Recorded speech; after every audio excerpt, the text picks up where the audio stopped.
Hello everyone, and welcome to SUNUP. I'm Lyndall Stout. Today we're talking about some feeding options for your cattle herd over the next couple months with Dr. Dave Lalman, our OSU Extension beef cattle specialist.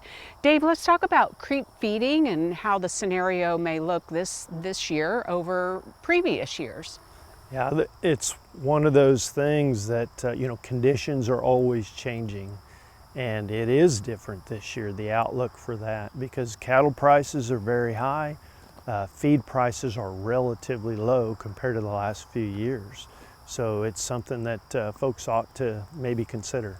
Let's, for those who don't know what it is, have a brief recap of what creep feeding is. Sure. Creep feeding is the practice of supplying a concentrate feed source to calves while they're still nursing their mothers. And of course you'd want to limit access or restrict access for the cows, or they're going to consume it all. And so that's why most people would use a creep feeder, which is designed to accomplish that.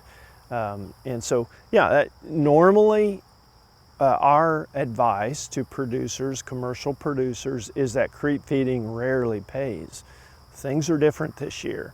Cattle prices are very high, feed prices are moderate. And so it's something I think with about 60 days left in the season here before people start weaning their calves, something folks might ought to consider. So let's run the numbers a little bit. You've kind of put pencil to paper and have some of the economics behind all of this. What does that look like on average, knowing that there is some kind of ebb and flow to prices and the bottom line? Yeah, sure. And the efficiency of creep conversion to calf weight gain. That one is really critical for the economics. And the literature, the research shows that, gosh, that number can range from about 4.5 pounds of creep feed per extra 1 pound of calf weight gain up to 20 pounds of creep feed per 1 pound of extra calf weight gain. 20 is not going to work very well, right? Well, the more creep feed calves consume, the poorer that conversion will be.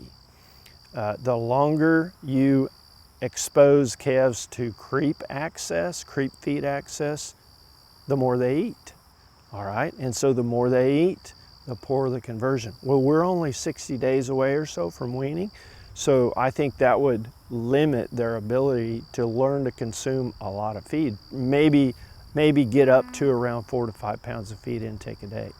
Therefore, Lyndall, the critical number there I think is probably we could expect somewhere in the neighborhood of maybe 6 to 7 pounds of feed per pound of additional calf weight gain. Okay, and so if we assume 7 under these conditions, and it's hot, dry, forage quality is going down, at the cost of about 15 cents a pound times 7 pounds, that's $1.05 a day. Well, that extra pound of calf weight gain right now is worth somewhere in the neighborhood of $1.50 to $2 a pound. And so that suggests there's an opportunity there. What kind of feed do you use in these special feeders? So if you're going to provide feed free choice to calves, it needs to be something like a 14% protein product.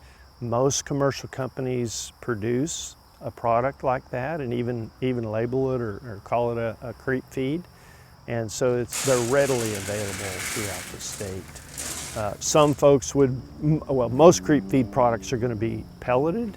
Some folks would provide a textured product in that 14% protein range, but they're going to be well formulated with the needs of a growing calf in mind. And so finding a creep feed product that fits this need should not be difficult.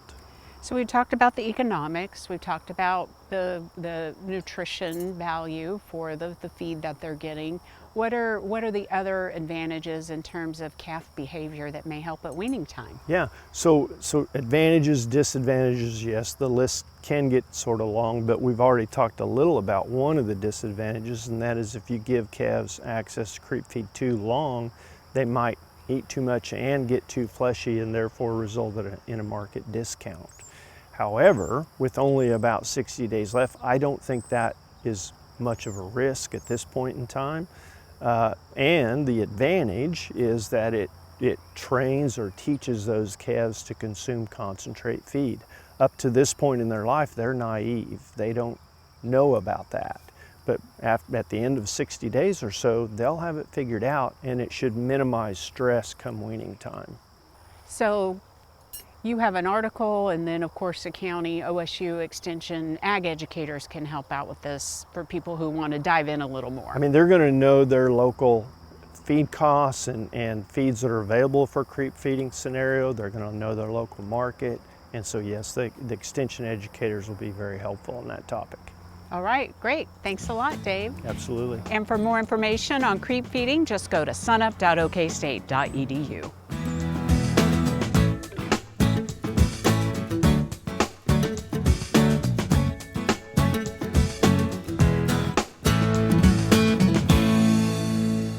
Hello and welcome to the Mesonet Weather Report.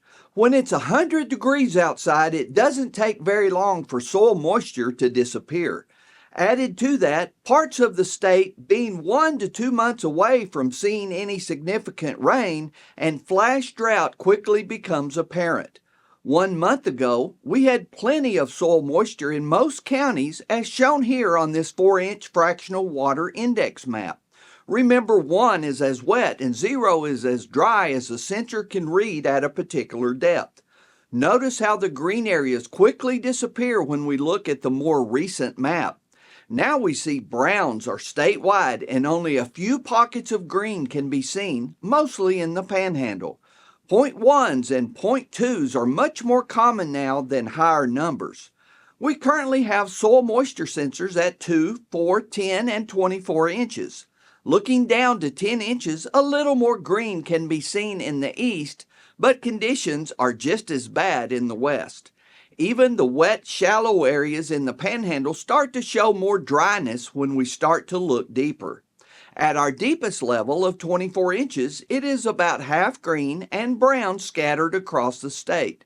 Some rain chances are in the weekend forecast before returning to hot and dry next week. Gary is up next with more dismal rainfall information. Thanks, Wes, and good morning, everyone. Well, when it comes to drought in Oklahoma, it seems we take a step forward, but 2 steps back. That's what we did once again this week. Let's take a look at the new map and see where we are. Well, what you can see from the map is a large expansion of not only moderate drought, that tan area, but also severe drought, especially across southwestern parts of the state. So now we have from north central down through southwest Oklahoma, cutting through central Oklahoma, and over into west central Oklahoma, a large area of moderate to severe drought. And then across the rest of the southeastern half to 2/3, we also see a lot of that yellow color, the abnormally dry conditions, signaling areas that are going into drought possibly if we don't get significant rainfall very soon.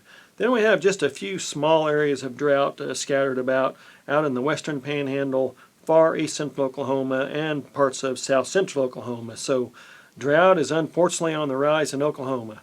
The reason's pretty simple. We just need more rainfall. We can take a look at the consecutive days with less than a 1/4 inch of rainfall from the Oklahoma Mesonet. This map shows those areas down in southwest Oklahoma that have gone 30 to more than 60 days without significant rainfall, and that bleeds up into west central, over into central Oklahoma as well.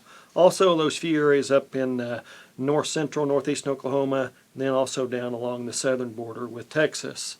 Take a look at this 60-day rainfall map from the Oklahoma Mesonet. You know things are really weird in Oklahoma when the Mesonet stations up in the Panhandle lead the state, and that's what we see with the Goodwell and Hooker at 11.6 inches and 11.3 inches respectively.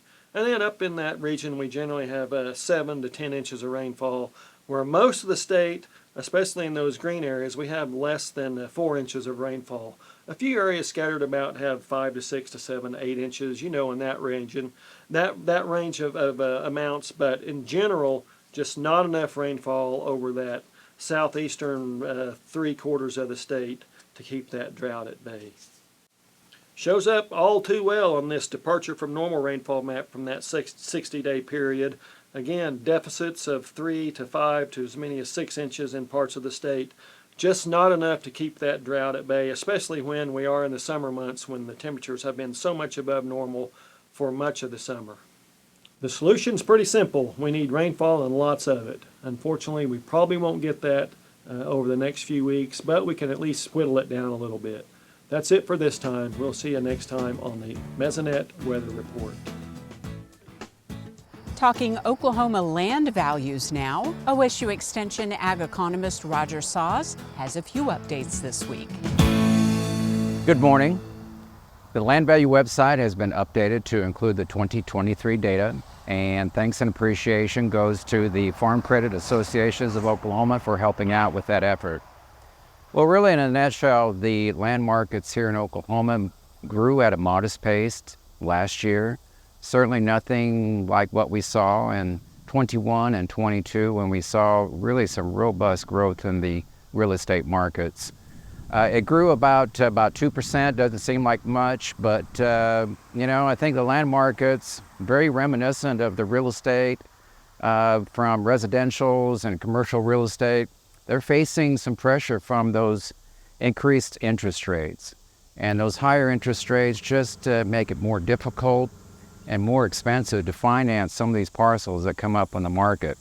So then when we move into, say, the cropland areas of the state, it also some modest increases in those values last year, about 2% across the board. And it's facing some headwinds on their own. I think some lower commodity prices that we experienced in 23 last year and a continuation of those lower commodity prices have played a factor in putting sort of a lid on those values as we march forward through this year. So I see a mostly sideways motion in the markets, especially if we continue to see these lower commodity prices and the grain and fiber markets come into play. Now in the pasture land markets, a little different story. They have been supported from the strong cattle markets, and those cattle markets have lent some increased earnings and some increased revenues for a number of producers out there. And I think that, along with some positive factors such as some adequate hay supplies and some good forage growth conditions, they will all lend some support to the pasture land markets moving forward. And so I think for the remainder of this year, we'll experience something very similar to what we experienced last year, about a 7% growth, something in that neck of the woods for the remainder of this year. So really, that's a brief summary of the land markets here in Oklahoma. I would encourage you to check out our website for the latest trends and patterns. For more information, go to sunup.okstate.edu.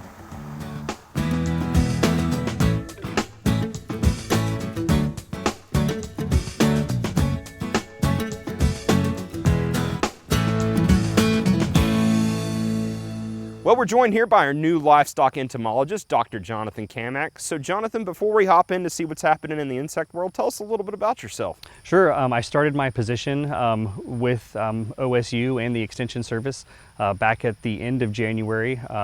And previous to that, I was with the Texas A&M AgriLife Extension Service in the Pesticide Safety Education Program. Yeah, well, let's just jump right in. You know, it's mid-July, right in the dog days of summer. So what's the tick situation going on right now? Right now we don't have to really worry about too much with the adult ticks. You know, usually a lot of the times that's what people are worried about because they're the kind of bigger ones that are more visible. But what we do have to worry about are those little ones that we can't really see too well, particularly the nymphs and the larvae of Lone Star ticks. We're kind of right in the thick of the season right now when those are starting to become pretty numerous in the environment. So we need to take precautions to protect ourselves from getting bit by those. And around here we refer to those as seed ticks, right? Right, seed ticks, that's going to be those little tiny immature ticks that are like about the size of a seed, kind of how their name suggests, and they typically just walk up to the top of some grass or a bush or something and they stand there with their front legs up in the air, kind of wave around like this, waiting for a host to walk by. And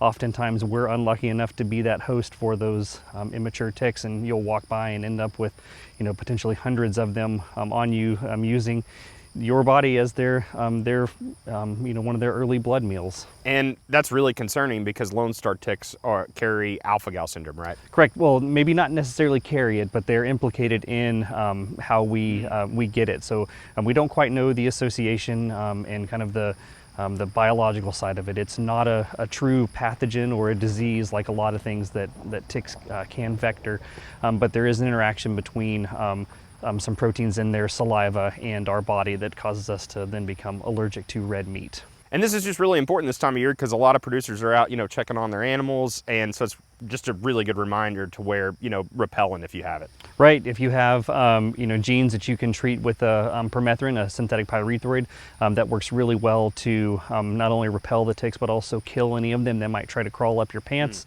If you do decide to treat your clothing with the synthetic pyrethroid, make sure you follow the instructions on that label, and it's going to tell you to treat your clothing while you're not wearing them. So it's best to have the pair of pants that you want to be treated. You lay them out on a flat surface, spray them really well with that material, let it dry. It's going to take probably 12 to 24 hours, and then you can wear those pants while you're out working with your animals. And then after you are outside, either working with your animals or even just for kind of fun and enjoying the outdoors right now, make sure that you conduct a tick check to make sure that you don't have any present on your body and trying to blood feed. So shifting to livestock, is there really much of a concern this time of year when it comes to ticks? Right, they're going to be on the animals, right? That's just something that we can't really do anything about. So keep an eye on the animals. If you do see large numbers, you could treat the animals with just kind of a general insecticide such as a pyrethroid. It will help with control a little bit, but other than that, there's not much we can do.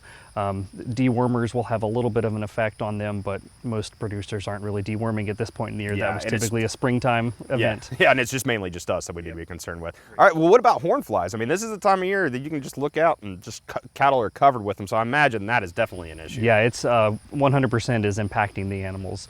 We're, like you indicated, we're getting kind of into that kind of the early on peak where we start to see hornfly numbers really start to increase between now and maybe August and September. So if you haven't implemented any sort of control program yet or management program for those, it's time. And whether that is using an ear tag on the animals that's got the insecticides in it that will help repel the horn flies, or even using a feed-through product that you can either buy as a mineral supplement or mix in with feed that the animals will ingest, and it passes through in the manure, and it will help control the larvae that are developing they're eventually developing in that manure. What about horseflies? Yeah, horseflies are also out. They're a summertime problem as well.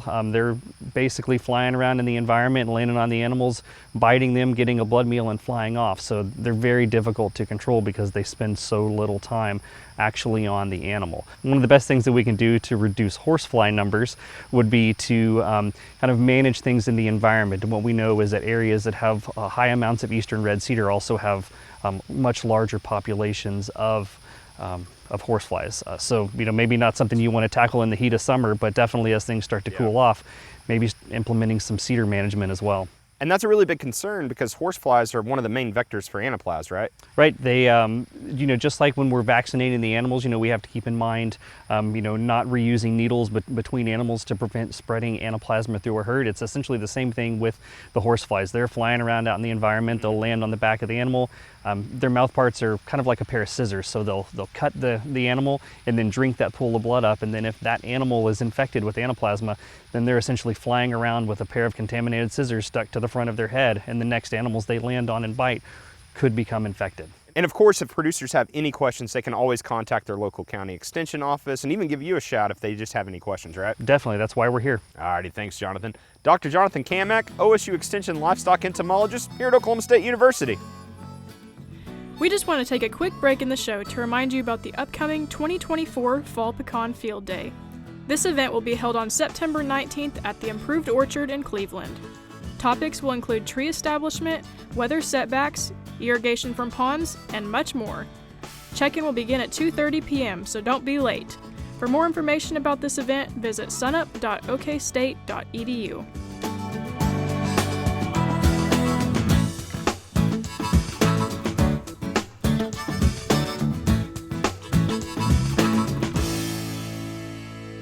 Good morning, Oklahoma, and welcome to Cow Calf Corner. This week's topic is the question, is it time to wean? If we look at the Mesonet drought monitor this week in Oklahoma, about 69% of Oklahoma is drier than normal. About 25% of that amount is just into the more moderate cases of drought. And so when we think about management solutions and what we might do this time of year in a cow-calf operation, actually getting those calves off cows a month or two early might be a good management strategy. Typically when we think about weaning in the beef industry business, most calves get weaned from 6 to 8 months of age or a little past, on average, 7 months. What happens when we wean? We actually see a big benefit that cows are going to see a decrease in their energy requirements of about 15 to 20%. And so what happens? Cows are going to maintain body condition a lot better, potentially pick up on body condition a lot better, and particularly in those cows that are falling down to that threshold of a body condition score 4, or maybe might be under that. If we left those calves on them another month or two, we'll save that, give them more time to recapture some flesh before they have that next calf. This, we say, is a cost-effective management solution. If we can save that body condition on cows, have them in better shape going into the next calving season, we potentially see that pay dividends in their productivity and breed back at some point later. And it comes with the additional benefit as we look at the potential drought situation we're in. If we've got sparse vegetative conditions out there in pastures right now, we actually relieve the stress on those pastures and save a little bit of that forage by getting those calves away from cows. So, if this looks like something that may work for you, keep the following things in mind if we're going to early wean those calves. Fence line weaning is great if we're set up to do it. It does a lot to reduce the stress on the calves by having those mothers or those cows just across the fence. If it's possible to actually have the vaccinations, the dehorning, the castration done prior to weaning, it prevents all that stress occurring in calves at the same time that they're undergoing the weaning stress. If we're weaning right now in Oklahoma, we want to think about shade, water, getting those calves bunk broke, but particularly shade if we're weaning in the heat of summer. And if it's possible that this is something we're going to plan a few weeks down the road, if we can get those calves started on some kind of a feeding program, potentially a creep feed, and have them going in that plane of nutrition at that time we do wean, we potentially transition them a lot easier and we don't have that abrupt shift in actual diet on those calves. Hope this helps. Weaning a month or two early is a potentially cost-effective strategy if you find yourself in a little drought situation, pasture vegetation is sparse, or those cows getting a little thin as we look at them here in late summer. Thanks for joining us on Cow-Calf Corner. Did you know OSU Extension supports Oklahoma farmers and ranchers with mental health resources and programming? If you or anyone you know is experiencing mental health challenges, call the Comprehensive Crisis Response Lifeline at 988 or go online to the OSU Extension website dealing with farm stress. For more information about local resources, suicide prevention, finances, or disaster recovery, just go to sunup.okstate.edu.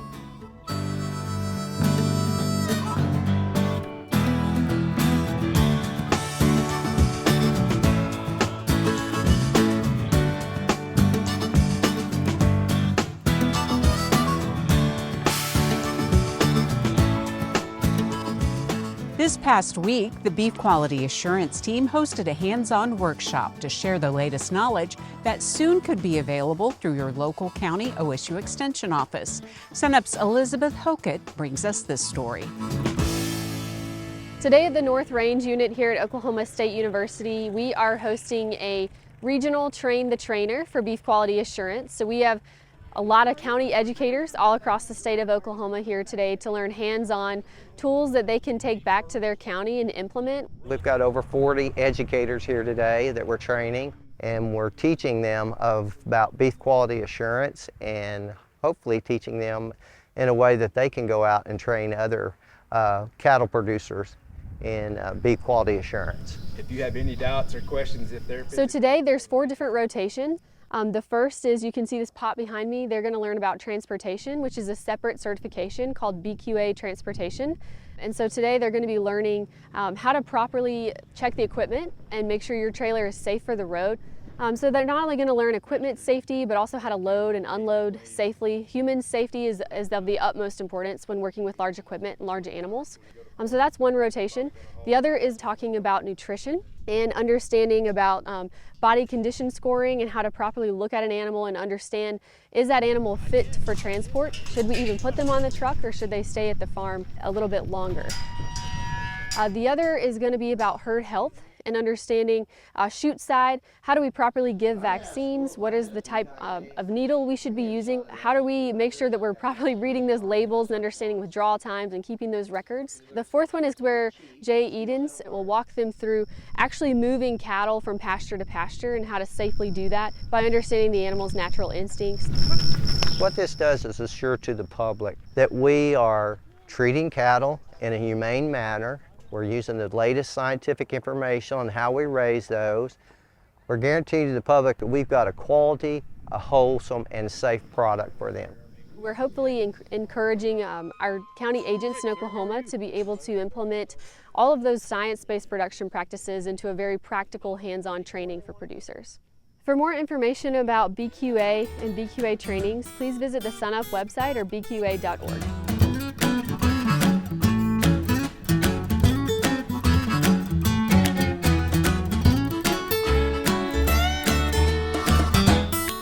That'll do it for our show this week. A reminder, you can see SUNUP anytime on our website, and also follow us on YouTube, where you can stream us anytime, and our social media accounts. I'm Lyndall Stout. Have a great week, everyone, and remember, Oklahoma agriculture starts at SUNUP.